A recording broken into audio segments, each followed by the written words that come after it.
Ladies and gentlemen, boys and girls, welcome back to another episode here on the Deano Show. Great to be back with you all for this week's episode, Thursday, July 9th. Turned 23 yesterday.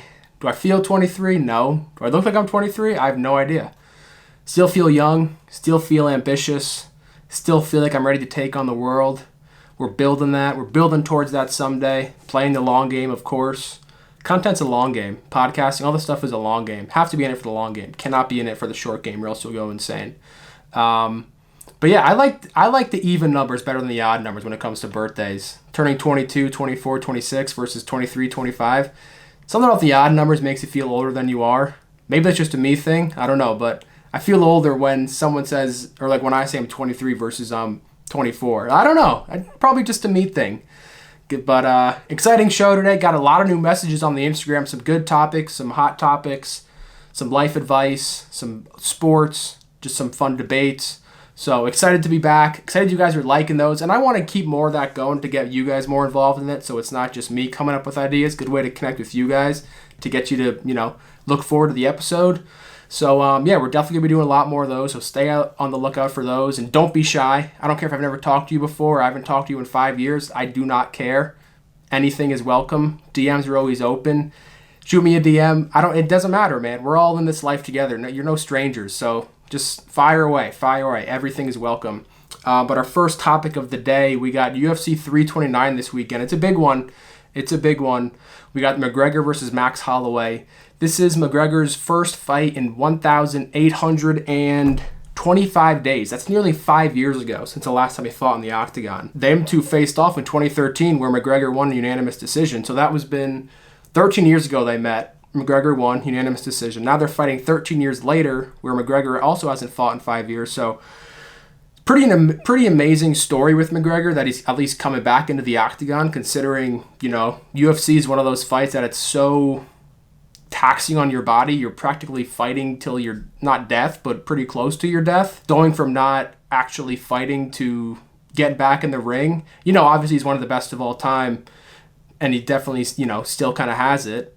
I don't know. We'll see if he has it or not, but I believe he obviously still has it. But it's one of those things that when you take that much of a break away from the sport, obviously you're still training, you're still sparring at a high level like you were to fight, but you can't prepare for the actual moment, the actual time you're in the cage where the lights are on and you're fighting. It's like in penalty kicks. You can practice all the penalty kicks and you want during practice and your free time, but when the time actually comes and you got to take the PK, you can't, prepare yourself for that weight on your shoulders and that, just nervousness that, holy shit, I have to make this, but I've done it 1,000 times, yet I'm so nervous to do it. So I'll be interested to see how he mentally prepares himself for that, because 5 years away from a sport is a really, really long time, especially in the UFC. And kind of this version of Conor that we've seen over the last couple of weeks, and the more he's done more media and done a couple of podcasts and whatnot, it's like the old Conor, the not so insane Conor. Very stoic. His answers are very well thought out questions, or his answers are very well thought out responses to the question he gets. It's very smooth. It's very just so much more calm and at peace than a couple of years ago when he was currently active in the UFC. Because his earlier years in the UFC, yes, he was one of the best trash talkers of all time, but he was just so, I think really the word is just stoic. He was just so stoic in his answers and knew exactly what he wanted to say, and it just was so good to hear him talk about his relationship with God, coming to God, and all that stuff. There was a clip, he was on a podcast, I don't know what podcast it was, but they were talking about what do you do when you hit rock bottom, and he was like, when I hit rock bottom, all is there that is just God, and it's just me and God, and that's kind of a scary but special place to be. So to see the whole spiritual transformation, obviously all of his allegations that went against him, who knows what's going on with all that, but it's cool to see him come back and fight in the UFC nonetheless. But I'm rooting for him. I'm definitely rooting for him. Go Irish this weekend in terms of McGregor. Our next topic, we've been talking about it ever since it started, the World Cup. At this point in time, unfortunately, the USA have been eliminated. Lost to Belgium Monday night. I was working, so it was kind of hard for me to watch some of the game, but I did end up watching the highlights and tried to watch a little bit while I was working and whatnot, but it just looked like they played terribly.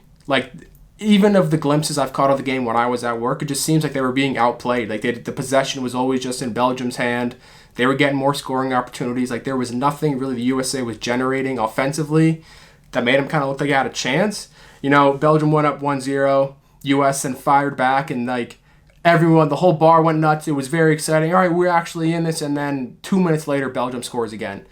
And then ever since they scored the second goal, I kind of stopped watching and saw the third, or maybe it was the fourth goal we gave up, where the goalie completely kicked the turf before he touched the ball. How's that possible? How's that possible? You're a professional goalie in soccer and you're going to miss the ball? I mean, that's Little League. That's what they teach you in rec soccer, how to kick a soccer ball. And you're the goalie on the biggest stage in the biggest game in the world of your life, and you kick the ground before you touch the ball? It's like the Giants kicker who did that a couple months ago. It's like, how's that possible? It's just bad. I mean, yes, I don't think, had the US even advanced, would they have ended up ultimately winning the World Cup? Highly unlikely. I don't think they could really compete with a team like France or Spain or Argentina, any really of the top dogs. But it was still cool to root for them, and it was still cool to see the run they were on. They were definitely on a bit of a run. But in some way, Belgium was their first real test of like an actual team. Not that the teams I hadn't played were good, but Belgium was the first, I would say, official, country that was known for soccer and had a very good soccer team. And USA got their asses handed towards them. And yeah, they got their ass kicked essentially. So that's that. But also in the World Cup, unfortunately, Ronaldo could not get it done. And it sucks because I love Ronaldo. I love his work ethic. I like him as a person.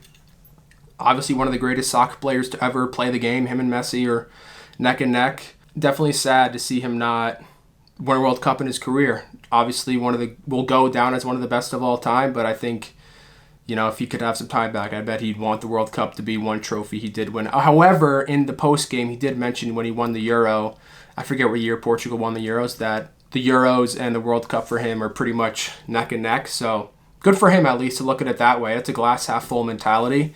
But yeah, there's a lot of players this is probably their last World Cup. I mean, you look at Netherlands, Virgil van Dijk, he's probably done. You look at Egypt, Mo Salah. I don't know exactly how old these players are, but they're definitely getting up there. Obviously, Luka Modric on Croatia, he's gone. Definitely Messi's last World Cup, even though he's still in the tournament. Neymar, they lost. Brazil's out. But how about Erling Haaland just turning into a total specimen? I got into soccer a couple years ago and know Haaland through Man City and whatnot. I knew he was from Norway, but he's just gaining so much buzz and popularity all over Twitter, all over social media. It's pretty awesome. What a character he is. I saw a video of him in the Norway-Brazil game. He was running after a player, and the player made a pass, and he just had his tongue out, like screaming at the player, like running with his hands like this. Like, he's just being a total goon out there, having the best time of his life. I mean, he's obviously one of the best in the World Cup, one of the best players in the world. So just seeing him out there being a total goofball and dicking around, but also competing at such a high level and scoring 2 goals against Brazil, like, he's got it going for him right now, that's for sure. So now that the USA has been eliminated and so has Portugal, I'm rooting for Norway. I am. I'm totally on the Holland bandwagon, and so go Norway, and we'll see what happens today. France looks like they're going to take down Morocco today, and then we got a couple more exciting matches down the line. But from here on out, I'm Norway full, all aboard the Holland bandwagon. That kind of covers my topics for the day, because I had so many from you guys, and I didn't really want to make this an hour-long episode or whatnot. But I guess we'll get into the first one from you guys. So the first question I got from you guys was, what was my best experience at Denver? What was my favorite year and why? Going to school out in Denver was such a fun experience. I grew up playing hockey.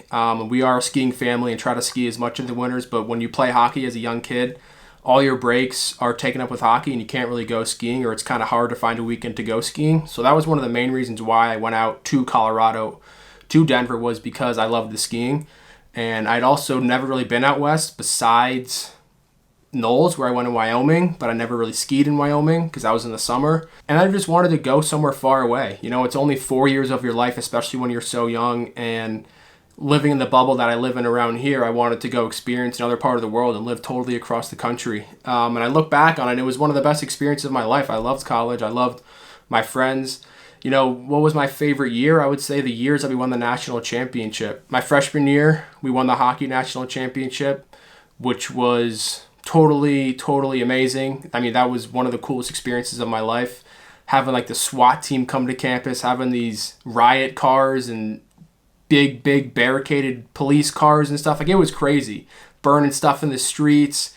It was one of the craziest experiences of my life. So that was a lot of fun. Sophomore year, lived in the fraternity house on campus with like 30 other dudes. So that was also very, very fun. And then junior year, lived off campus. Junior year, again, we won the national championship. So I would say the 2 years that we won the national championship, those are some of my best memories and most fun memories. Just because we had a party at our house junior year when we won. And, again, closing the streets. You're just mobbing through the town of Denver.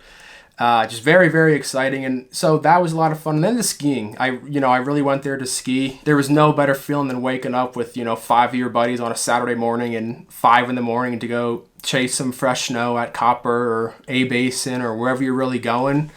And just sharing those experiences, sharing those memories. And you can't put a price on any of those. And it was just, so much fun. So to anyone in college, it's cliche, but just take it all in. Like, I feel like I'm an old head saying that, but, it truly goes by like that. Like, I mean, the 4 years went by in a blink of an eye. I'm already, like I said, to be at the beginning of the show, 23 years old, and time is just slipping through my fingers. And it's the older you get, the more fast it goes by, and you kind of just lose control of time. But yeah, college is so much fun, and you'll have those relationships forever. And I love Denver a lot. Great sports school. Played on the club golf team, which was a lot of fun. Then senior year, we ended up playing club soccer. So there was a lot of great memories at Denver. But I would say my number one thing that I loved the most was the skiing. Skiing by far. Nothing beats, going to the X Games and spending a weekend in Aspen with all your friends. Like, it was unbeatable. So I love Denver. And I'm actually going back out to Denver next month in a couple weeks, going to Red Rocks to go see Goose at Red Rocks for 2 nights. So looking forward to that, having some of the best Mexican food around, because the Mexican food in Denver, undefeated. I'll actually make a video about El Gallito Dos, which is the Mexican restaurant, the best El Pastor tacos I've ever had, and I don't think it's not up for debate. So good. So stay tuned for that video. That's coming late August. But yeah, if one thing, best experience at Denver, skiing for sure. Even all the bullshit and all the traffic you had to do and how much of a hassle it was to get to the mountain, nothing beats a fresh snow day with your friends on the mountain. Like, it is just peak life for sure. The next question I got was stock market experience. Okay, first and foremost, I don't even know if I have to say this, but I'm just going to say this. This is not financial advice by any means. I'm not a financial advisor. Do not listen to me. This is my own money. Don't listen to me in any way, shape, or form. So I'm making a disclaimer for this, not financial advice. But yeah, and look, investing is obviously an important thing to do. It's one of those things that, no one really tells you to do it unless you have people to tell you to do it. I didn't start investing my money until earlier this year, late last year. And I gotta say, I'm up on the year. I'm in the green, which is obviously a really big sign. Love my big tech companies for sure. I guess the biggest thing for me is just understanding the power of investing. You say that only when you're in the green, but it's true though, because, over time, stuff just compounds. And even if you just put $100 into the stock market a month, in 10 years time, you could have whatever it returns at that year. It just compounds over time. And, I feel like when I grew up, I didn't really know much about the stock market. As I've gotten older, the more I've wanted to, take care of my money, put it in safe places, have something to have a cushion at some extent. So yeah, I definitely think investing your money is important, and just the power of it, because it's, like I said, it just compounds so much over time. And yes, there's ups and downs, and you just kind of got to ride the ups and downs. There's going to be days where half my money is gone, and it's like, all right, great, half my money is gone. But the market always recovers in some way, shape or form, like it always does. And the biggest thing I've learned is that when I am getting beat up hard and my stocks are down, it's a good time to buy. A lot of big, great companies to invest in, a lot of trillion-dollar companies. Goog is my favorite company. A lot of money in Goog, so shout out to Google. Yeah, I'm definitely happy I started investing in the stock market for sure, because it's taught me how to be more cautious with my money, the power of investing, how much money you can make. It's a long-term play, at least in my position. What I'm doing is all long-term. It's money I put in and I'm not touching for 20 years, 10 years from now. I also just learn more about money. I get smarter. I read more, understand why certain stocks are going up, why certain stocks are going down. I get smarter. It's good conversations with people. It just makes you a smarter person when you pick up things that are related to what's going on in the actual world. And for me, I never really knew how important oil was until a couple months ago. And you think about it, oil is one of the most important things in the entire world. How many factories it's in, all of our cars and gas. Like, when oil's down, the world's hurting. So like, for example, like, I didn't know any of that before I started investing. Like, it's just, you learn so many things when you start reading more about the world and reading more about how to invest, or just gaining more knowledge on big tech companies. So it's just interesting. It's a lot of fun. You can call it a hobby. And I definitely recommend checking out the stock market for sure, because it definitely is important to know about, It doesn't have to be a lot, $100 a month, $50 a month, and just watch it compound over time, because a lot of power in that compound of the stock market. And it's better than sitting on your phone all day and consuming media that isn't going to serve you any good, while you can be out investing or researching cool tech companies or any companies that you can put your money into, and you just learn a lot more. And so this next question kind of relates to investing, and I honestly think one of the reasons why I didn't start investing until this late on in my life, well, not that late, but it is, we had this debate at school so many times, but it's $10 million in the snap of your fingers, or you play a blackjack hand, and if you win, you get $100 million. To this day, I'm still taking the chance at a blackjack hand for $100 million, and I'll give you kind of my reasoning. My first reason being, I see myself making $10 million in my life. Do I see myself making $100 million? Most likely not, unless something really goes right, or I win the lottery, or something crazy happens where I make $100 million and I cash out. The second reason being, okay, if I were theoretically to win $10 million and just have it right here in front of me, I'd probably put majority of it in stocks and not really, do so much with that money. I wouldn't go buy a house right now. Maybe I'd buy a car, but I'd put it all away. And I'd probably take a couple vacation, take a couple cool trips and something, go out with whoever, buy a huge villa in Italy and bring like my boys out for a month. Yeah, that would be a blast. But everyone kind of has jobs. I could live off that 10 million, but I don't want to live off that 10 million. And I also just think that other argument was, okay, but you get 10 million, you invest it, and then when you're in 40 years from now, you'll have however many dollars you will have. And partially one of the reasons why I didn't get into investing so much later was just because I've always been a supporter of spending money and, not just totally saving your money just like for later in your life, because who knows if I'm even going to be alive in 60 or 50 years from now. Like, yes, okay, I could triple $10 million and make it 50 million when I'm 75 or 70 years old. Great.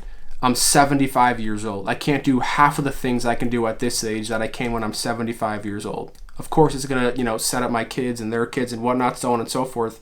Of course. But in terms of my life, I'm not going to be able to go skydiving when I'm 75 years old, or go surfing in Hawaii, or, go back to Bali and jump off cliffs and ride mopeds around. I mean, yeah, sure. Could a 75-year-old do that? Yes. But, the average 75-year-old is not going to be doing that. So I'm all for, spending your money, doing it on cool things, going out. Like, if you're going to spend the money on an amazing trip, I highly recommend doing that versus just like saving it for when 30 years from now. But then I also like see the investing side of it, because that's why I got into investing, was to, see the compound effect it has.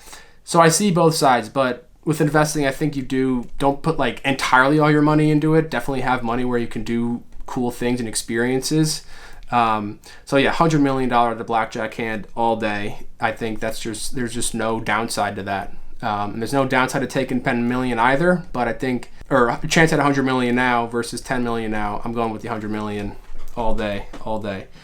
This next question I got, actually, this was a good one. Probably one of the best we've had so far, but it was the best time zone to watch sports in the country. So I'm on the East Coast. All of my games, like hockey games, MLB games, NBA, they all pretty much start at 7 o'clock. If they're prime time, 8 o'clock. And I'll use the NFL for this because I think that's the most relatable example. But for over here, NFL games start at 1 p.m. Then you have the 4:25. Then you have the primetime Sunday night, 8 o'clock. 8 o'clock game usually ends around 10:30, maybe 11-ish, which isn't too late for a Sunday night. I mean, probably, for the older folks and the people who have serious jobs, yeah, you probably don't want to be going to bed at 11 o'clock on Sunday. I can get that. But it's really not, all that bad. Then we got Central Time, which is 1 hour behind us. I think Central Time is pretty good. That's probably Central Time and Mountain Time. And having lived in Mountain Time, I do like the Mountain Time because, games really aren't going on all that late unless there's a game in the Pacific Time. But I think Central Time and Mountain Time are the best for games. Pacific Time's tough. I think Pacific Time's the worst one because all the games happen,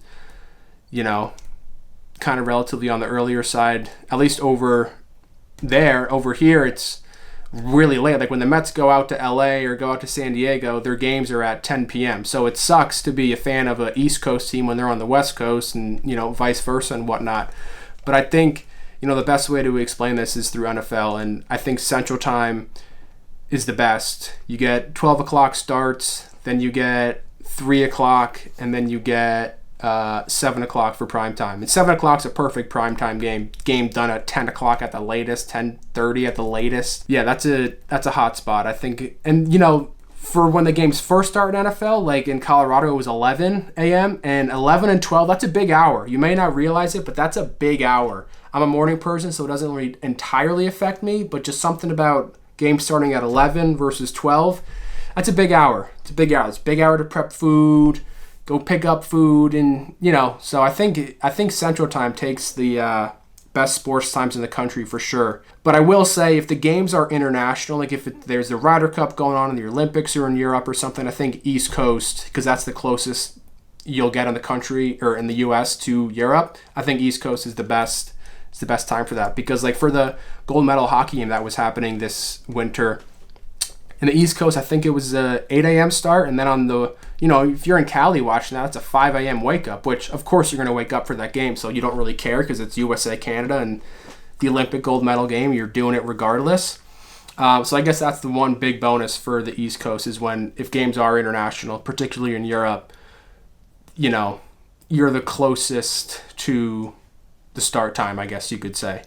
So those are the sports and the fun topics we'll talk about. Great questions, by the way. And then we got more life advice ones coming up. Just fun other questions that I got from you guys. So the first other one I got was people holding you back on what you want to do and what to do with your life. I think people are going to hold you back regardless in whatever you choose to do with your life. That's just a part of being alive. It just comes down to how bad do you want it.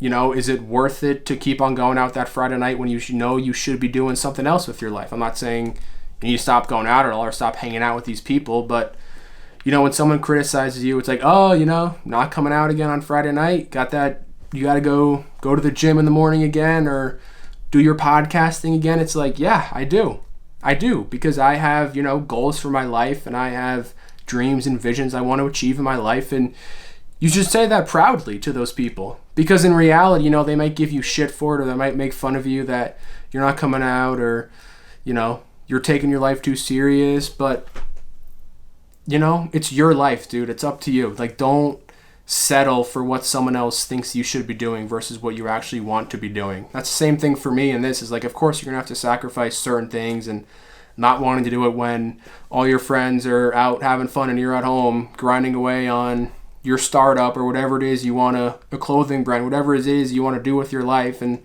it's going to come with hate, but I think that means you're on the right path. If people are trying to tell you what you should and shouldn't do, especially if they're people who you wouldn't normally take advice from, there's probably a reason as to why they're doing it. And it's coming from a place of, insecurity from them because they see you leveling up or trying to level up your life and they see a reflection of them and they're like, shit, like, all I kind of do is just exist and just go to my job, or if you're in college, all I do is kind of go out on the weekends and just rinse and repeat, and that's it. I don't really have any other goals or aspirations for my life, and that's a reflection on them. And I think another question I got, which I'll kind of tie this question into, was dealing with hate, and I think that's the same way. Is when you start getting hate for pursuing a dream or putting yourself out there or making content or doing whatever, and people start making fun of you for it, fuck them. Like, it is what it is, dude. Like, it's your life. You can't let people get in the way. And I think the hardest thing, at least for me, like, I used to care about my image and so much about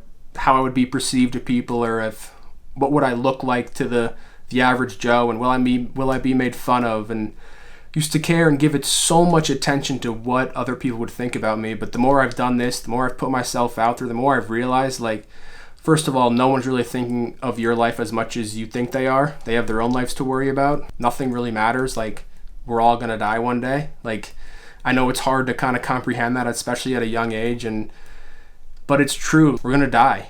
Like, are you just gonna live with the idea of what if I had done that your entire life, and let someone else's opinion of what they think of you dictate your life? Like, when you really break it down, or at least like write it down, do like a fear goal setting exercise where you write like the biggest fears of going after your goals. Like, okay, people are gonna make fun of me.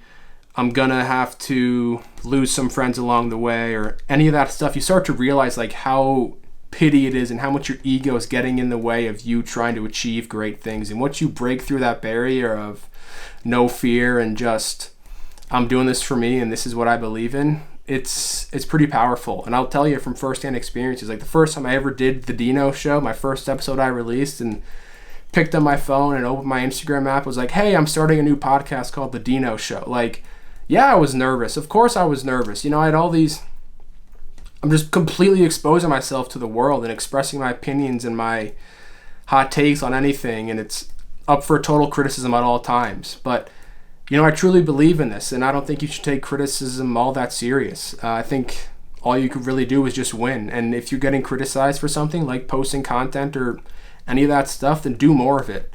Shove it down their throat. Just do more of it. Like, okay, you think I'm cringe or you think I'm weird for doing this?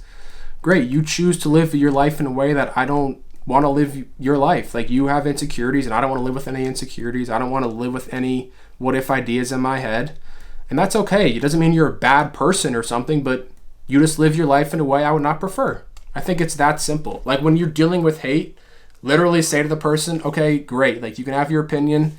You live your life in a way that I don't prefer. My values are different than your values. It's simple as that. And then, like, content and fighting over people over who's right and wrong, it's all a tennis match. And the more you start hitting the ball back and forth to each other, the more riled up the person who's hating on you is entertained by it, because they want to get a reaction out of you. But the second you just stop hitting the ball across the net, there's nothing they can do, because they want you to say something. But if you just stop, then okay, maybe they keep on posting hate comments, but at some point they're going to look themselves in the mirror, just be like, wow, all I've done the last couple of years is just hating on this person for going after something they believe in. And then here I am being a sludge and just being a bum in my life. So I think hate's a good thing. The lonely chapter they talk about, where you're starting to lose some of your immediate friends and you don't have new friends who are into the things you're into, and you're kind of in that phase of transitioning, leveling up in your life, and you kind of realize how little effort everyone's trying. You're like, holy shit, like, I guess I'm such an odd person now because I want to pursue greatness in my life. And it's crazy, dude. So, yeah, I mean, don't let people hold you back. Like, how to get over people holding you back? You don't let them hold you back. It's simple. Like, you just don't. I mean, I don't have any specific answer or specific, like, blueprint for you to follow. You literally tell them, like, look, I have a dream. I want to make this dream happen, and you're not going to stop me. And you just do it, and you win, and you do it. Doesn't mean they're bad people. You don't have to immediately cut them out of your life, but you can just, like, have a difficult conversation and be like, hey, I really want to pursue this thing. I want to go after this dream for me.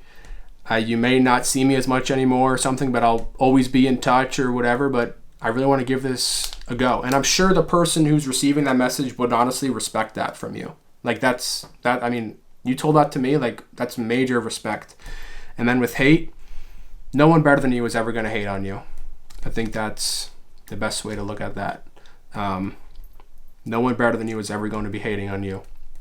And if you remember that, and just understand the idea that, you live your life in a way I don't prefer. Easy as that. Another one I got, this is another good one, was biggest mental challenge after graduating college.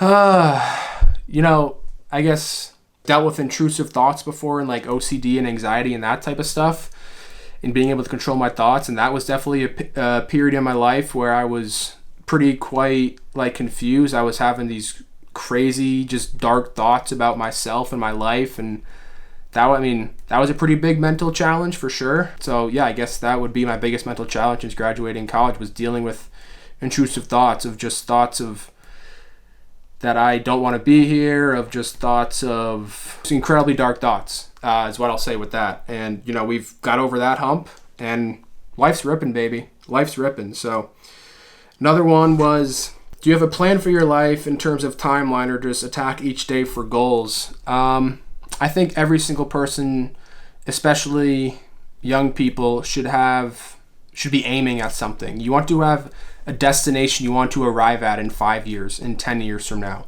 When people are like, I don't know what I want to do with my life, I don't know what I want to do or anything, it's because you have no meaning. You're not aiming at anything, which is why you're anxious about your future, and then you start focusing on your past. Because if you're just, living each day like they're the same day, and you're not going after someone who you want to be in 5 years or 10 years from now, you're aimless. You have to have a quest for some person you want to become, something you want to create, and you have to dedicate yourself to that goal. Jordan Peterson talks about it all the time, and I'm kind of taking Jordan's words right here, but he's like, you have to aim at something. Aim at something. For me, it's the Deano Show. Where do I want the Deano Show to be in 5 years from now, in 10 years from now? And today, this exact moment, what I'm doing right now is me aiming towards that person I want to be at in 5 years and 10 years from now.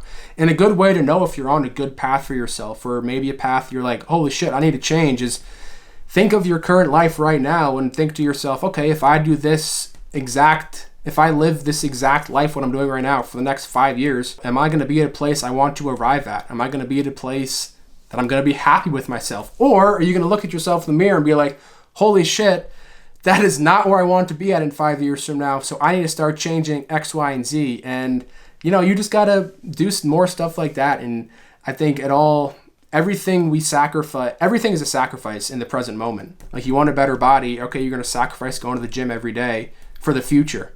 Everything is a sacrifice for the future. You believe in God now for the hope to be in heaven. You sacrifice all these things in the present moment for the future, and it's just a matter of how much you want to sacrifice to get to what you want for the future.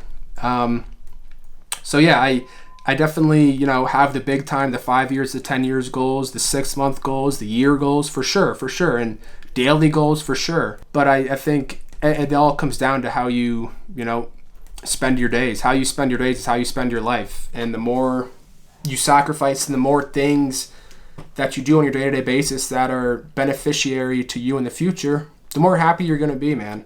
And just do more things that challenge you. Give your life more meaning. Pursue the hard things. Like, stop caring what people think about you. It was such a big thing for me that I should be like 4 years into my content, but for so long I just fantasized about the idea and was so scared and was just so in my own head about putting myself out there. And once you do it, you're like, what the fuck was I thinking, dude? Like, why was I ever afraid of what you had to say about me? And even, like, how many times people have probably made fun of me for doing this, or said something about me behind my back or something that, like, I don't know about, and I'm still safe and you're still okay. Freedom is in the frequency of going after the big and attracting the biggest things you want in your life.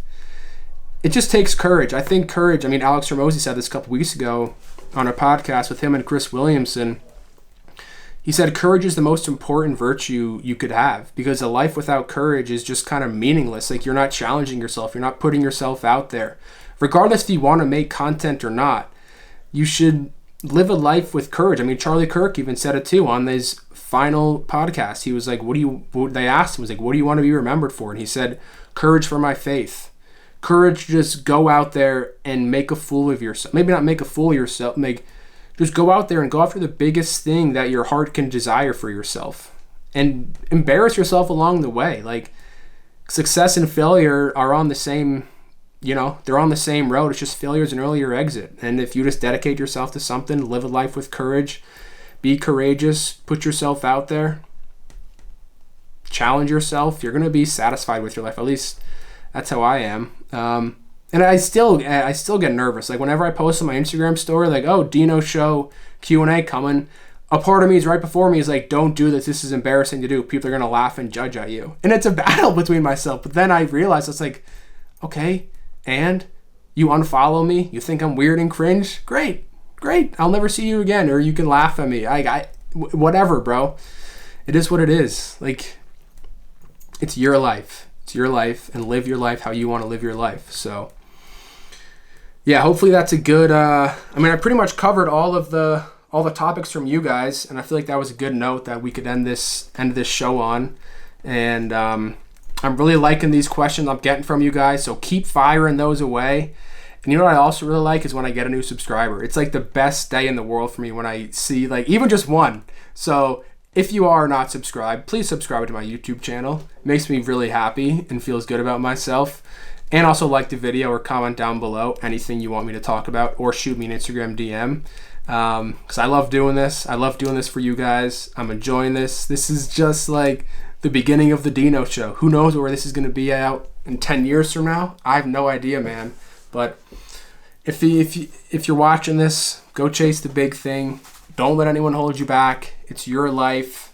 And ladies and gentlemen, that was another episode of the Deano Show. Make sure you subscribe, like the video. I will see you guys in next week's episode. Peace out.